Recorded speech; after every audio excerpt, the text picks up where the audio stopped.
Welcome to African Novel Escapes. This is the first episode of Word is a Treasure. If you are new to this channel, kindly click the subscribe button and hit the notification bell for more amazing stories. Word is a Treasure. Book 1. In a city in the east there was a great king called Abdurrahman Dan al-Haji. The last time we hear about a rich person like him since the time of the Egyptian governor. If a person enters his house and sees how it is decorated and see the kind of things that are inside, he will be surprised and just keeps his mouth shut, because of the beauty of the house. The halls of this house, wow! Even if a person says that he will stop and explain the wealth of King Abdurrahman to those who do not know what the world is, they will think that I am taking rubbish. But all the riches of the king became useless, because he had no children, no nephews, no brother. He only have one daughter, and she is even married. So the king has no one who he will see to make him happy in his kingdom. He saw that when he dies, all the wealth will be divided and given to his wife and daughter only. What is left should be put in the treasury. And his kingdom will be occupied by the one given by God.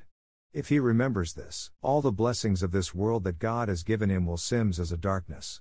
As times go on, his daughter gave birth to a boy, a party was held, and the child was named Mamadou.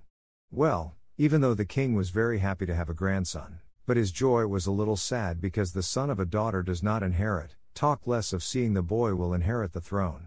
While he was in this sadness, there is one great scholar come and talk him that. I had a dream yesterday. I was told to tell you that you will gather 40 teachers to pray for you for 40 days. If God wills, you will give birth. The king was happy with this dream. He took money and clothes to give to this teacher. The teacher said that it's not money that bring him here, he came to deliver his message. He said goodbye, and left. The day did not turn again until the king had 40 of his country's leading scholars gathered for him, and he told them what he wanted. They said, "Well, may God accept our request." People said amen. They made preparations, entered the mosque, and start praying. God answered their prayers and accepted their request. Recently, the king's wife became pregnant, and after 9 months she gave birth to a baby boy, whose beauty is endless. The celebration that took place in this country, and the happiness of the king based on this matter, you yourself know that it is impossible to explain it in this small book. The boy was named Musa. The distance between him and the king's grandson is not even up to a year. The king took his love and put it on the child's head. To describe the kind of love the king has for his own son, it's unbelievable. After 2 years, the child was weaned. The king also sent for his grandson Mamadou, and they were completely weaned so that they could be playing together. And they get up, together like twins, nothing separates them. With all this, the king minister wish, since the king did not have a son, if he dies, he will inherit the throne.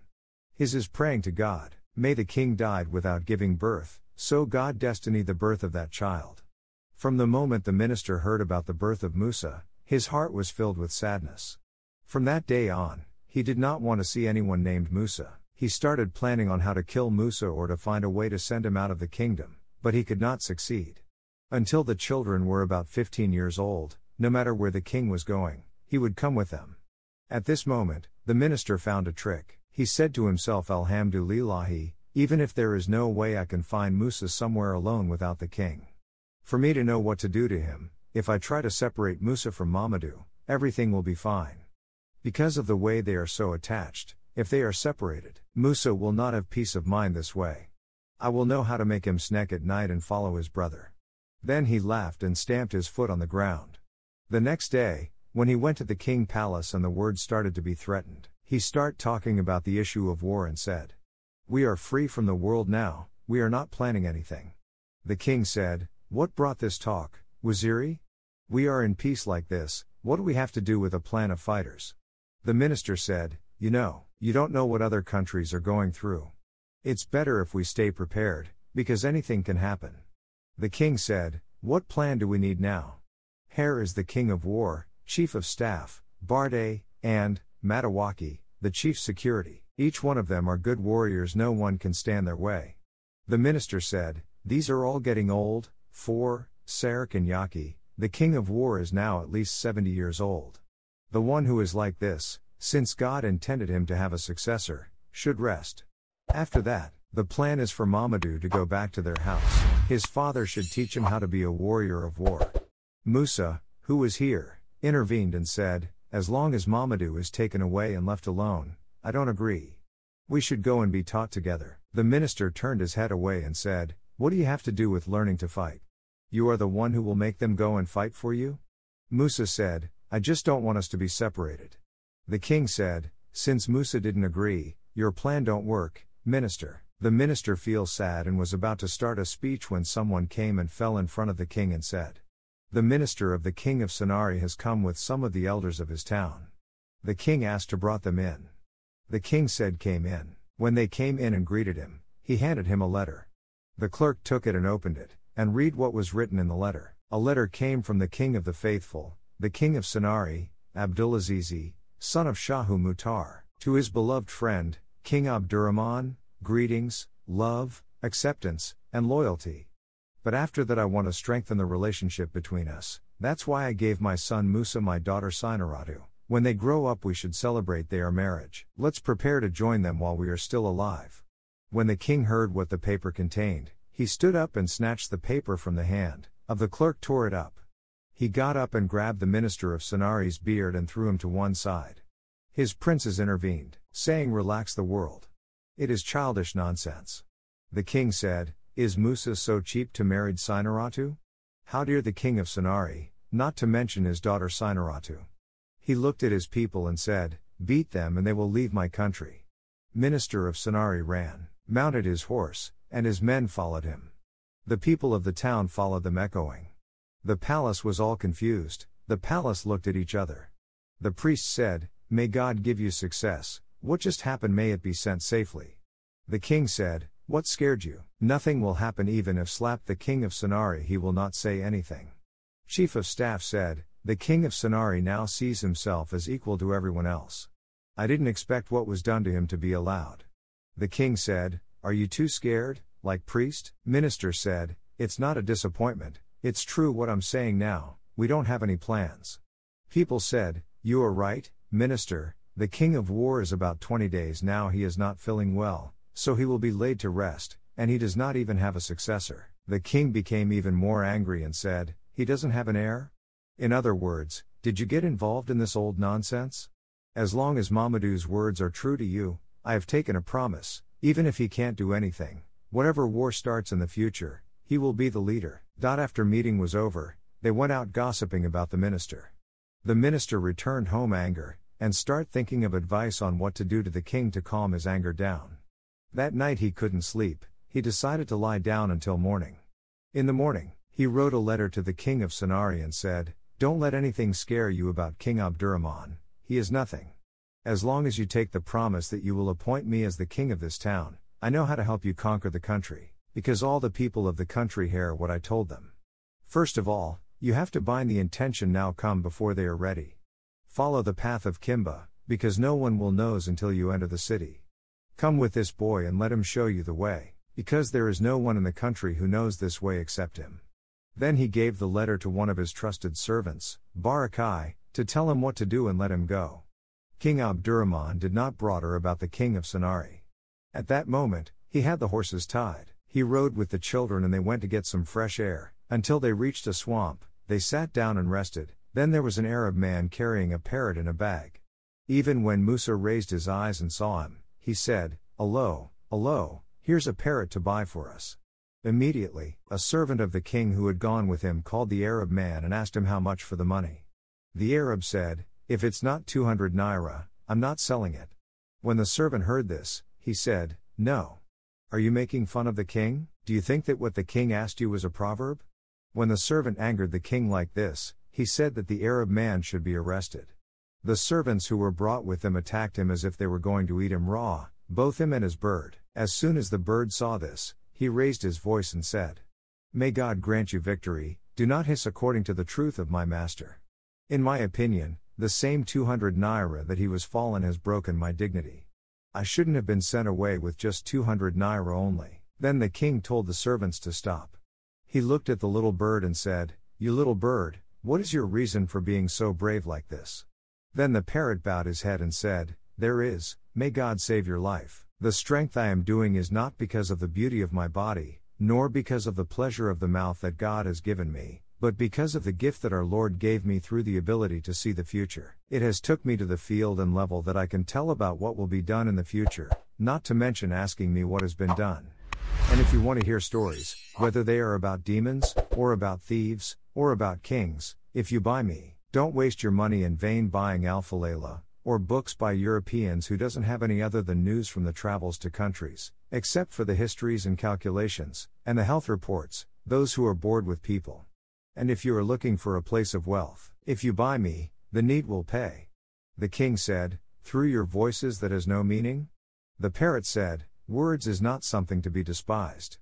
Because word is a treasure. When the children heard that he was able to tell stories, that was what they wanted. They jumped up and down and were happy. The king held his mouth and wondered about this bird. The king said to the parrot, wait, what's all this kind of proudness?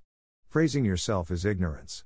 If you have wisdom, tell me today how old is Musa? The other people who came with the king burst out laughing and said to the king, may God give you victory, you have killed his mouth for us. If not a lie, tell us. The parrot looked at Musa and said, today he is 14 years and 5 months and 3 days old. People said, that is true. God bless your highness, he has the right answer. The king said, you heard it from some other people. The story of Musa is now everywhere? He said to the parrot again, well, we heard you hold this one that you heard people saying, but what day was he born? The parrot looked at Musa again and said, Friday afternoon. The king said, what? It's the truth. He looked at the parrot and said, if you were wise enough, would you tell me what will happen to him first? The parrot said, you don't want to hear this matter, because it will really upset you. It's better to leave a chicken in its hair. The king insisted to told him that if he refuses, he will now be burned alive. When the parrot saw that the king was angry, he said, forgive me for what I am about to say.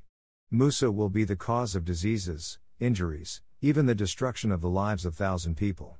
This matter will not happen soon. If you had known, you would have prepared earlier. When the king heard this, he became angry, because the parrot said that his son would be the cause of death. He took the parrot cage and threw it away. He got up and went to kill the little bird. The slaves attacked the Arab men too. The whole place was in chaos. Then they heard a sound and they looked. There was a man with a horse. He came without a saddle. His whole body was bruised. It was not a good sight. He fell before the king and said, oh my God! Oh my God! Help us! The king of Sanari has come to your country to fight war, and our towns on the northern border have all been reduced to ashes. I swear by your pride, I am the only one who escaped. The king and his people are all shocked. Everyone was looking at his brother. Then they heard something from behind them. Ha ha ha. They all looked around in shock, and heard from inside the cage, here is what I'm talking you. I have told you before, and get up and try to kill me, you are the one who doesn't know. It's the kind of my word that you are not valuing. The king did not say anything. The parrot said, even now if you follow my advice, God willing, nothing will upset you. The king looked at the parrot with anger and said, shut up.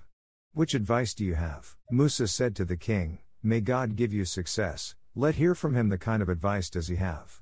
The king said, well, talk, if your advice doesn't work out, I'll wring your neck, so that everyone can rest. The parrot said, now the king of Sanari is about to bring the property of Kimba, his intention is to follow it between the mountains of Kimba and that of Ubanda-Aki and go around the east to attack the city from where we were not expecting. The king said, among the townspeople, is there anyone who knows this way? Talk less of the king of Sanari? The parrot said, just listen to what I'm going to tell you. Now hurry and go back home and send some guards to guard the mountain between Kimba and Ubanda-Aki mountains. It doesn't matter how many of his army, even if 10 brave men are able to turn him back in this place, before he gets there, prepare of war. The king east. Musa said, this parrot knows what we don't know, so follow his bad advice. Let's see. Even though what the parrot said to the king was like a myth, however, after Musa intervened, he agreed, they went back home, he chose 5 soldiers and sent them to the place that the parrot said. He also raised messengers and sent them south and north, east and west, to tell the people of the kingdom to come ready to fight for war. Weapon makers also went into repairing weapons. He was there for about 5 days when one of the messengers sent by the king came with the good news and said to the king, may God give you success, this strategy you have made has succeeded. We have been here for a long time and we have been lying in wait where you told us, and we saw the dust blocking the sky, and you can only see the people who are holding weapons up. And those with horses and troops, many of them. We try to see the end of the army. We are here until we let them near us, and then we started shooting arrows at them like rain. Then they turned back and met those who you sent to follow them back. It was a little bit of a road, and the horses were galloping and matching each other. We either had to throw arrows at them, they are all falling down to the ground, and the horses trampled them. In the previous one, they had to go back to their country. After a while, some people came back and tried to attack us. But no chance, because the road is tight between the rocks. We did the same to them as we did to the first term. They kept sending others, and we were doing the same to them, until this afternoon. When they saw that there was no chance, they went back and left the bodies of their brothers here. Even when the king heard this, he was very happy. He went in and told the parrot, he thanked him. He then took 1,000 naira and gave them to the Arab man, the parrot money. He brought a walking stick and gave it to him, added 7 servants for him, gave him 12 bags of clothes, and let him go. During the night, Barakai came back and told the minister what happened. He said, we were in the front, we just saw that arrows were being fired at us, until my horse was shot. Even when I saw this, I knelt under him as if I was dead. I spent the whole day without moving, there was a war going on over me. When it was midnight, I heard they were quiet, so I slept and came back. The minister welcomed him and said, I hope no one recognized you? Barakai said, I'm sure no one recognizes me. The minister said, well, that's great. But I wonder how the king realized that they will come there. Barakai said, me too, I was wondering. I didn't discuss it with anyone. The minister said, Sanari people are hypocrites, but it doesn't matter, tomorrow is another day. After about 3 days, the call for war was gathered. The town was filled with horses and troops to the point where it overflowed. The village's troops were separated from the city and there was no one that filled to come to the king's call. When the king saw that everyone was present, early in the morning he called the minister and left him to guard the city. The minister lied down and said, I have accepted this with my right hand, your majesty. The king got up and entered inside his house. He called 15 of his trusted servants, and left them to guard the house, and told them to be careful not to let Musa to go out, till God brings them back safely. He went and called Musa and take him to the parrot palace and said, if you dare to go out of this house when I'm not around, I didn't allow that. No matter what you want to do outside, I don't allow you to do it. You should come and seek the advice of this parrot. What he told you, even if you think it is wrong, don't cross it. The Musa burst into tears and said, Dad, I heard what you said, no matter what.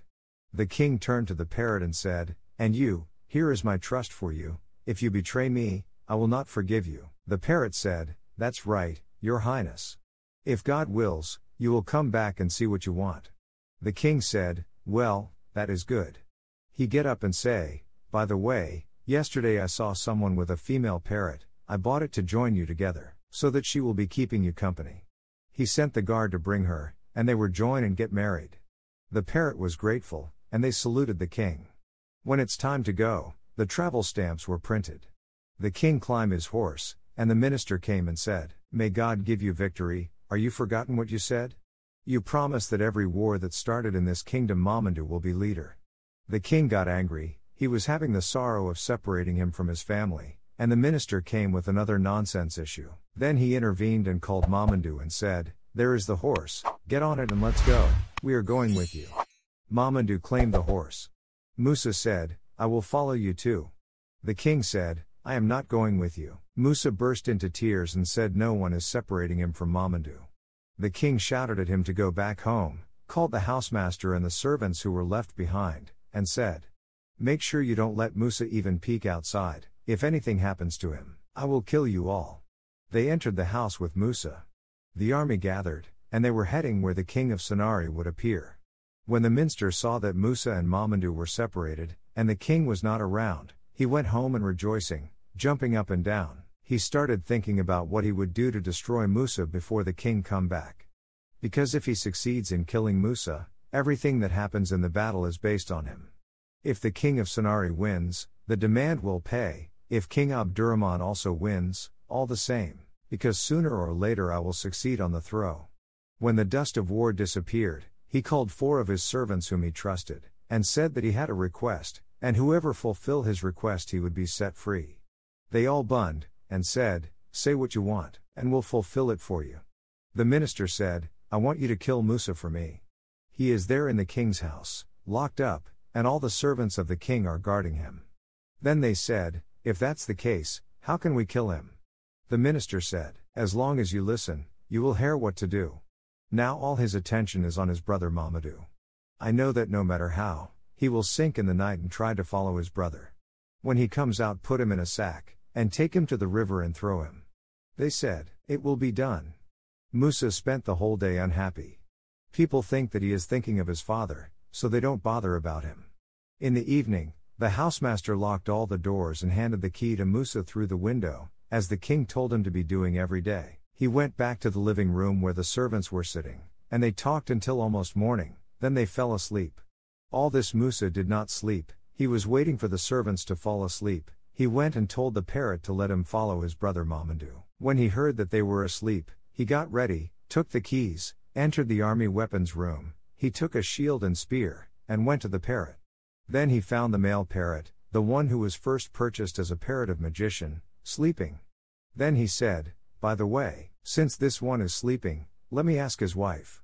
He stood in front of the female parrot and said, "I came to tell you that you should know, I will follow Mamadou, whatever happens to him will happen to us together." When the female parrot heard this, she said, "No, the king said we should not allow you to go anywhere."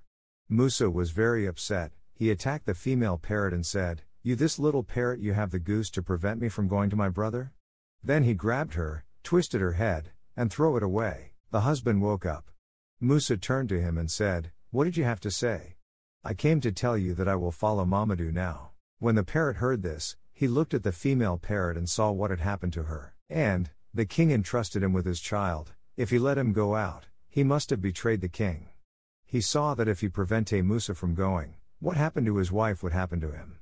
While he was thinking about what to do, to prevent Musa from going out, Musa said, "I didn't hear you say anything, or are you going to stop me? Like your wife did to stop me?" The parrot raised its wings, and said, "I was wondering what made you sick advice of a woman. Something like this it's left between us men. If it is not for women's insensitivity, where can a man say that he want to follow his brother, and then prevented him? Be a man and go, don't be afraid of anything. There is no doubt that you are a good man, since you have not misused what your father taught you. Your father said that you shouldn't do anything without my advice. You know that I am nothing in this kingdom, but to fulfill your father's command, you have come. Although that is what is needed for any good boy to follow the words of his parents and teachers. The son of a lion who followed the behavior of the children of the future, refused to follow the words of his predecessors. You see how you ended up." Musa said, "Son of a lion? What statement did he refuse to follow? Does animals also talk?" The parrot said, "Yes. They do. Let's me talk you how they did." Thanks for watching this episode of Word is a Treasure. In the next episode we'll hear the story that parrot talked Musa, and to his cover that did Musa live the house at that night. Feel free to drop your comments on this story. If you are new to this channel, kindly click the subscribe button and hit the notification bell for more amazing stories. African Novel Escapes. In you we trust.